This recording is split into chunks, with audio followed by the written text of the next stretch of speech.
नमस्कार, मैं हूं अंकुर और आप देख रहे हैं सत्य हिंदी का न्यूज बुलेटिन। एक नजर अब तक की सुर्खियों पर। ट्रंप ने एक बार फिर ट्रैवल बैन का ऐलान किया है। 12 देशों पर सीधा बैन, यानी उनके नागरिकों को अमेरिका में नहीं घुसने दिया जाएगा और 7 देशों पर आंशिक बैन लागू होगा, यानी उनकी कड़ी जांच की जाएगी। यह आदेश 9 जून से लागू होगा। ट्रंप ने इस आदेश के बारे में कहा है कि यह अमेरिका की सुरक्षा के लिए लिया गया है, जिससे आतंकवादी अमेरिका में न घुस पाएं।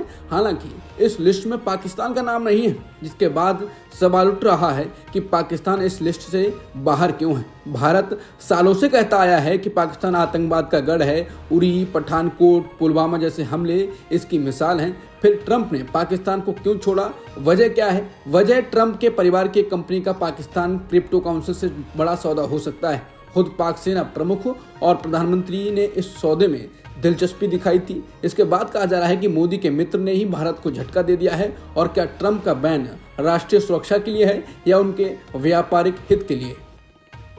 गुरुवार को कांग्रेस ने प्रधानमंत्री नरेंद्र मोदी पर हमला और तेज कर दिया। यह हमला राहुल गांधी के नरेंद्र सरेंडर वाले बयान के बाद और ज्यादा बढ़ गया है। इस बार कांग्रेस ने सोशल मीडिया पर एक पोस्ट डाली जिसमें अमेरिका के राष्ट्रपति डोनाल्ड ट्रंप की मशहूर लाल टोपी दिख रही है। उस टोपी पर लिखा है नरेंद्र सरेंडर, यानी नरेंद्र ने सरेंडर कर दिया।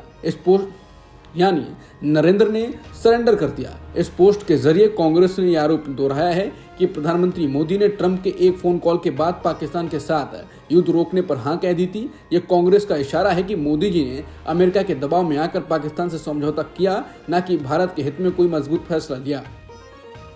बेंगलुरु भगदड़ मामले में पुलिस ने आखिरकार एफआईआर दर्ज कर ली है। इसने आरसीबी, कर्नाटक राज्य क्रिकेट एसोसिएशन और आयोजन से जुड़ी कंपनी डीएनए के खिलाफ मुकदमा दर्ज किया है। इससे पहले कर्नाटक हाईकोर्ट ने इस मामले को स्वतः संज्ञान लिया था और सरकार से जवाब मांगा कि क्या इस घटना को रोका जा सकता था और भविष्य में ऐसी घटनाओं को रोकने के लिए क्या उपाय किए गए हैं। कर्नाटक हाईकोर्ट ने सरकार से सुरक्षा चूक पर मंगलवार तक विस्तृत रिपोर्ट मांगी है।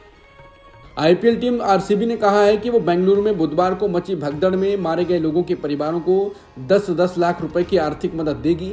टीम ने एक्स पर बताया कि दुखद हादसे में घायल हुए प्रशंसकों की मदद के लिए आरसीबी केयर्स नाम का एक फंड भी बनाया जा रहा है।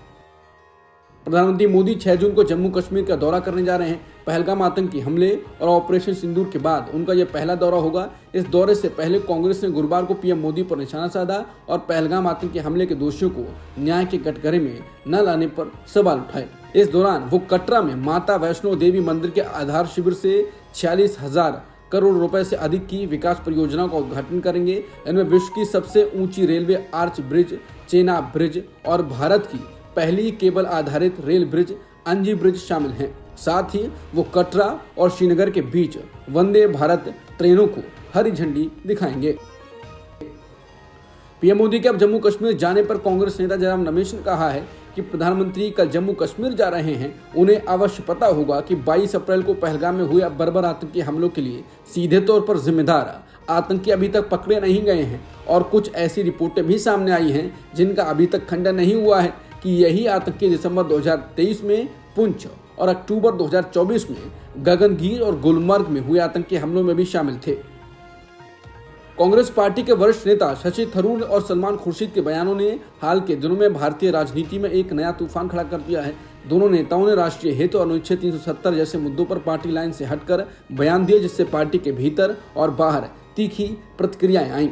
शशि थरूर ने हाल ही में कहा कि जो लोग राष्ट्रीय हित में काम करने को पार्टी विरोधी गतिविधि समझते हैं उन्हें खुद से सवाल करना चाहिए। वहीं सलमान खुर्शीद ने अनुच्छेद 370 के रद्द किए जाने को जम्मू कश्मीर के लिए सकारात्मक कदम बताया, जिसके बाद सवाल उठ रहा है कि आखिर क्यों कांग्रेस के दिग्गज नेता अपनी पार्टी की आधिकारिक लाइन से अलग हटकर बोल रहे हैं। कलकत्ता हाईकोर्ट ने गुरुवार को 22 साल की लॉ स्टूडेंट और इंस्टाग्राम इन्फ्लुएंसर शर्मिष्ठा पनोली को अंतरिम जमानत दे दी। पनोली पर आरोप है कि उन्होंने ऑपरेशन सिंदूर के मुद्दे पर एक समुदाय विशेष की धार्मिक भावनाओं को आहत करने वाली सोशल मीडिया पोस्ट लिखी थी, जिसके बाद उन्हें पश्चिम बंगाल पुलिस ने गिरफ्तार किया था। इससे पहले कलकत्ता हाईकोर्ट ने ही पनोली की अंतरिम जमानत ये कहते हुए खारिज कर दी थी कि बोलने की आज़ादी के नाम पर दूसरों की भावनाओं को आहत करने का अधिकार नहीं है।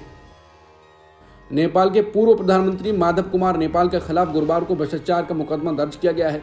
योग गुरु रामदेव की पतंजलि योगपीठ और आयुर्वेद कंपनी को निर्धारित सीमा से बाहर भूमि की बिक्री और अदला बदली की अनुमति देने के मामले में माधव कुमार के खिलाफ CIAA यानी the commission for the investigation of abuse of authority ने भ्रष्टाचार का मुकदमा दर्ज किया है। इसके साथ ही माधव कुमार नेपाल की सांसदी निलंबित कर दी गई है। नेपाल में ये प्रावधान है कि ऐसे मामले में अगर किसी को अभियुक्त बनाया जाता है तो संसद की मेंबरशिप निलंबित हो जाती है। पिनाकी मिश्रा से शादी के बाद टीएमसी सांसद महुआ मोइत्रा ने पहली बार प्रतिक्रिया दी। उन्होंने इंडियन एक्सप्रेस से बातचीत में इस बात की पुष्टि कर दी है कि उनकी पिनाकी मिश्रा से शादी हुई है। बताया जा रहा है कि उनकी शादी समारोह एक लो प्रोफाइल इवेंट था। उस इवेंट में ज़्यादा लोगों को नहीं बुलाया गया, लेकिन कई तस्वीरें सामने आई हैं जिन्हें देख पता चलता है कि शादी जर्मनी में हुई है। बताया तो ये भी जा रहा है कि महुआ की तरफ से सीएम ममता बनर्जी को इस बारे में जानकारी पहले ही दे दी गई थी। महुआ ने बाकायदा टीएमसी प्रमुख से छुट्टी मांगी थी और उसके बाद वो विदेश शादी करने के लिए गई।